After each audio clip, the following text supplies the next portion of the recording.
ప్రభువైన యేసుక్రీస్తు నామములో మీ అందరికీ వందనాలు చెల్లిస్తూ ఉన్నాను. నా పేరు పాస్టర్ తిమోతి. విశాఖపట్నం జిల్లా పెందుర్తి మండలంలో love in Christ gospel ministries Pentecost ప్రార్థనా మందిరం స్థాపించి జ్యోతిష్యుల మధ్య ప్రభు పరిచర్యను జరిగిస్తూ ఉన్నాను. ప్రభు నాకు ఇచ్చిన ఈ కృపను పట్టి ప్రభుకు మహిమ మీ అందరికీ వందనాలు చెల్లిస్తూ ఉన్నాను. నా కొరకు, నా పరిచర్య కొరకు మీరందరూ ప్రార్థన చేయండి. ప్రార్థన చేసుకుందాం. తల్ల వంచండి. మహోన్నతుడైన ప్రభువా, మీ కృపను బట్టి మీకు వందనాలు. నా జీవిత సాక్ష్యాన్ని విసిడి ద్వారా అనేకులకి తెలియపరచడానికి మీరు ఇచ్చిన కృపను బట్టి మీకు స్తోత్రాలు. దీనిని అనేకులు చూసి నీ నామాన్ని మహింపరిచి అనేక ఆత్మల రక్షణార్థమై ఉండినట్లు సహాయం చేయండి. యేసు నామమున ప్రార్థిస్తున్నాను పరమ తండ్రి, ఆమేన్. ప్రభునందు ప్రియులారా, ఇప్పుడైతే నేను దేవుని సేవ చేస్తున్నాను, ఒకప్పుడు నేను ఎవరు, నేనేం చేసేవాడిని అనే విషయాన్ని మీకు తెలియపరుస్తూ ఉన్నాను. మీరు వినండి, చూడండి. ఆంధ్ర రాష్ట్రంలో విజయనగరం జిల్లా ధర్మపురి గ్రామంలో నా తల్లిదండ్రులైనటువంటి పచ్చగంతల పోతయ్య, అప్పయ్యమ్మ దంపతులకు నేను 1970 సంవత్సరంలో జన్మించాను. నా తల్లిదండ్రులు నాకు త్రీనాథ్ అనే నామకరణాన్ని చేశారు.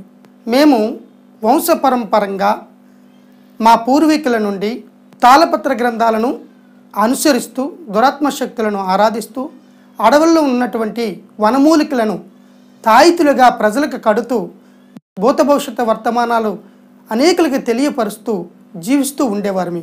మేము ఊరికి దూరంగా చెట్ల క్రిందే నివసిస్తాము.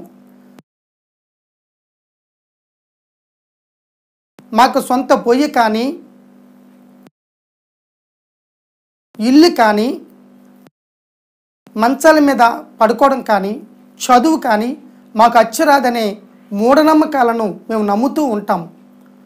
మాలో ఎవరికైనా ఒంట్లో బాగులేకపోతే అందరినీ కలిసి ఆ వ్యక్తి నిమిత్తము ఎక్కడికి బయటికి వెళ్లకుండా కాచుకొని కూర్చుంటాము.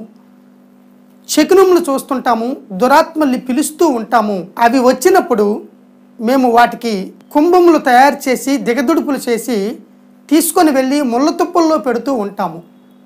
ఇది మా ఆచారము, మా నమ్మకములు, మా కట్టుబాట్లు.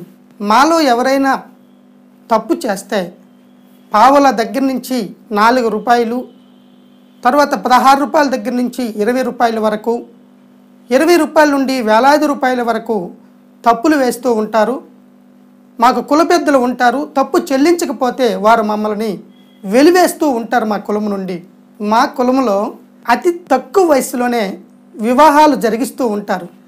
మగవాళ్ళకైతే 16 సంవత్సరములు, స్త్రీకైతే 14 సంవత్సరాలకి వివాహం జరిగిస్తూ ఉంటారు. వివాహం జరిగినప్పటి నుంచి కూడా పురుషుడు తన తల్లిదండ్రులని విడిచిపెట్టి తన మామగారితో 2.5 సంవత్సరములు పూట తిరగాలి. తన భార్యను తానే పోషించుకోవాలి. తనకు వచ్చిన ప్రతి భాగంలోనూ కూడా మామగారికి వాటా ఇవ్వాలి. 2.5 సంవత్సరముల తరువాత తన భార్య తాను స్వాతంత్రంగా జీవించాలి అంటే కుల పెద్దలను పిలిపించి, బంధువులందరినీ కూడా పిలిపించి వారికి పూటకళ్ళనే ఒక నియామకం ప్రకారము ఓ చెట్టు కింద కుండ నిండా కళ్ళు, ఒక బాణ నిండా సారా సిద్ధపరిచి వాళ్ళందరికీ మస్తుగా త్రాగించాల. వారు త్రాగి చెట్ల క్రింద పడిపోయినప్పుడు తెల్లవారం దాకా ఈ పెండ్లి కుమారుడే వారికి కాపలాగా ఉండాలి. ఈ త్రాగుడు వలన వారికి ఎవరికైనా ఒంట్లో బాగులేకపోతే బాగు చేసే పూచి మాత్రము అల్లుడి గారిదే.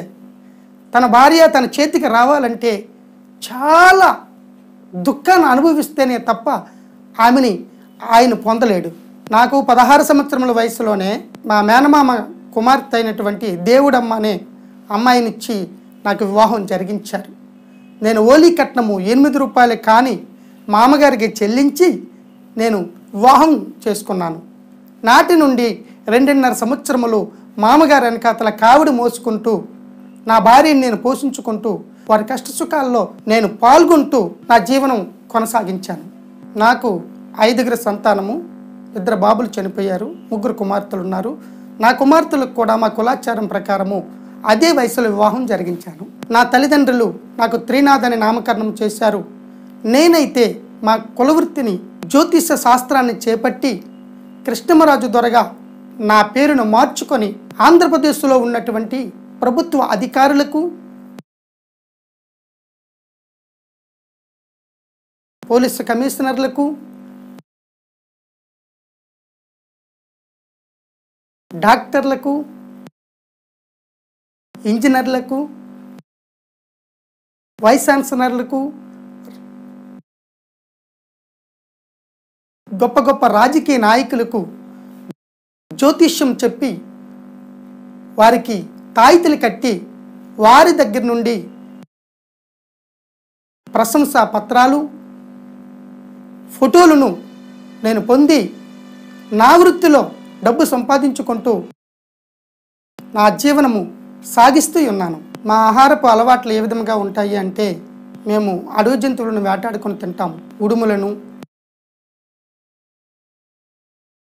తాంబేలను, ఉడతలను, మింగీసులను, నక్కలను, పక్షులను వేటాడుకొని తింటూ ఉంటాము.